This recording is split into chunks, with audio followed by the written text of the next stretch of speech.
এবার সময় নয়ছেন হালা দিয়েছেন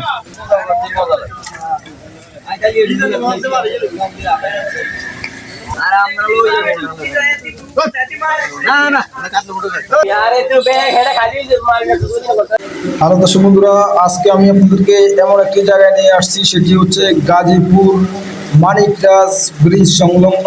তো এখানে দেখুন শত শত জাল নিয়ে আসছে। তো দেখুন একজনের গায়ে লেগে আরেকজন জাল মারে, এরপরেও এই প্রচুর পরিমাণ মাছ জালে ধরা পড়ে। তো আপনারা পুরো ধৈর্য সহকারে পুরো ভিডিওটি দেখুন, দেখলে হয়তো আপনারও যে এখানে এসে জাল মারার ইচ্ছে থাকবে। তো দর্শক বন্ধুরা, সেই সাথে আমি আপনাদেরকে এই বিয়ালে কি পরিমাণ মাছ উঠে আমি সেটিও আপনাদেরকে দেখানোর চেষ্টা করব। আপনারা সম্পূর্ণ ভিডিওটি দেখতে থাকুন। তো দর্শক বন্ধুরা, আমি আপনাদেরকে আরও একটি বিষয় জানিয়ে রাখি, সেটি হচ্ছে আপনারা যদি আমার চ্যানেলে নতুন হয়ে থাকেন তাহলে অবশ্যই সাবস্ক্রাইব করবেন, লাইক দিবেন, শেয়ার করবেন, তাহলে আমি আপনাদেরকে আরও নিত্য নতুন ভিডিও দেখাতে পারবো।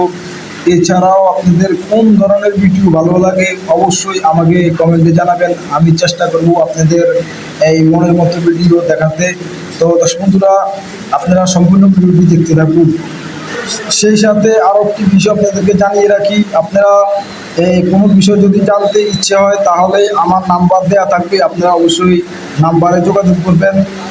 তো এখন আমি আপনাদেরকে নিয়ে আসছি বেয়ালে।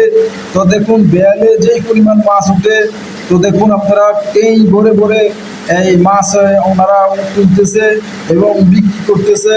তো দেখুন সেই সাথে কিছু রেণু পোনা মাছ উঠতেছে, সেইগুলি ওনারা কি করে আমি তাদেরকে জিজ্ঞেস করছি, তারা জবাবে বলছে যে তারা যে পোনা মাছগুলি পায় তারা এগুলি এই ছেড়ে দেয়। যেহেতু ওনারা বলতেছে আমরা সারা বছর ধরে এই মাছ ধরি, তো সেহেতু আমরা এই পোনা মাছগুলি রেখে আমাদের কোনো লাভ হবে না। তো দেখুন বেল তুলতেছে, এখন দেখবেন যে কি পরিমাণ মাছ এই বেয়ালে উঠে। আপনারা সম্পূর্ণ ভিডিও দেখতে থাকুন।